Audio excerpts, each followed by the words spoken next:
In the far reaches of the Andromeda Spiral, where starlight bends through cosmic dust and time moves like honey through amber, there exists a realm beyond human comprehension. Here, in the shadow of three burning suns, lies the kingdom of Zephyria, a civilization that has thrived for millennia while Earth was still cooling from its primordial birth. The Zephyrians are not as we might imagine alien life to be. They are beings of pure thought and energy, their consciousness flowing like liquid mercury through bodies that shimmer between solid and ethereal states. Their skin reflects the aurora of their triple star system, shifting from deep violets to brilliant golds as their emotions ebb and flow like tides across an infinite ocean. For 7,000 Earth years, the Zephyrian kingdom has been ruled by the Council of Resonance. 12 beings whose minds are so perfectly attuned to the cosmic frequencies that they can bend reality itself to their will. But even in this paradise of impossible beauty and infinite wisdom, darkness has begun to creep across the edges of their perfect world. The trouble began 3 cycles ago, when the youngest of the council, Lyralii the Dreamweaver, discovered something that should not exist in their realm of pure harmony. Deep in the quantum archives, buried beneath layers of crystallized memory, she found traces of an ancient prophecy, one that spoke of a coming shadow that would consume not just their world, but every world that dared to reach for the stars. The prophecy spoke of the Void Hunters, beings of anti-existence who fed on consciousness itself, leaving behind only empty shells where once there had been thought, dream, and hope. According to the ancient texts, these creatures had already consumed 17 galaxies, moving like a plague of nothingness across the cosmic web, seeking always the brightest lights to extinguish. But the prophecy also spoke of hope. It told of a crown of stars, an artifact of unimaginable power that could be forged only when 12 minds of perfect harmony united their consciousness in a moment of absolute truth. This crown, the text claimed, possessed the power to create new realities, to reshape the very fabric of existence itself. The Council of Resonance had dismissed these ancient warnings as mythology, the fevered dreams of a younger civilization still plagued by fear and superstition. But Lyralii the Dreamweaver knew better.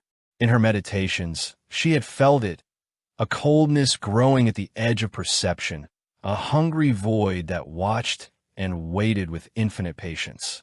When the first reports began to arrive from the Outer Rim worlds, the Council could no longer deny the truth. Entire star systems were going dark, not destroyed, but simply ceasing to exist, as if they had never been born from stellar nurseries billions of years ago. The Void Hunters had found them. The evacuation of the outer territories began immediately. Millions of Zephyrians, their forms shimmering with panic and fear, fled inward toward the capital world of Ethros Prime. But the Council knew that mere distance would not save them. The Void Hunters moved through dimensions beyond space and time, following the resonant frequencies of consciousness itself, like bloodhounds following a scent. It was then that high-resonant Keltherin, the Eternal, eldest of the Council, made a decision that would echo through the quantum foam of reality itself. He called for the Great Convergence, a ritual that had not been attempted in over 10,000 years, a joining of minds so complete that the 12 will become one cosmic entity, capable of wielding forces that could reshape galaxies. But the ritual came with a price that even beings of their vast wisdom could barely comprehend. To forge the crown of stars, each of the 12 would have to sacrifice their individual consciousness, surrendering their personal identity to become part of something far greater than the sum of their parts. They would save their people, their galaxy, and countless others, but they would cease to exist as themselves. As the convergence began, reality itself seemed to hold its breath. The 3 suns of Zephyria dimmed as cosmic energies were drawn from across the galaxy. Space-time rippled like water disturbed by a stone, and in the depths of the quantum realm, new patterns of existence began to form. Lyralii, the Dreamweaver, was the first to feel her consciousness expanding, her individual thoughts dissolving into something vast and incomprehensible.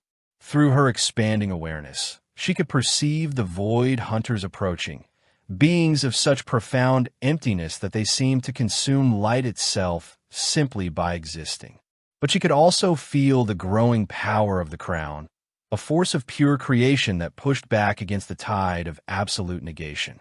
One by one, the other 11 followed, their ancient wisdom and accumulated experiences flowing together like tributaries joining a cosmic river. Kelthrin the Eternal offered up his memories of the birth of stars. Sorvith the Pathfinder surrendered her knowledge of the hidden dimensions. Each sacrifice made the growing entity more powerful, more capable of standing against the approaching darkness.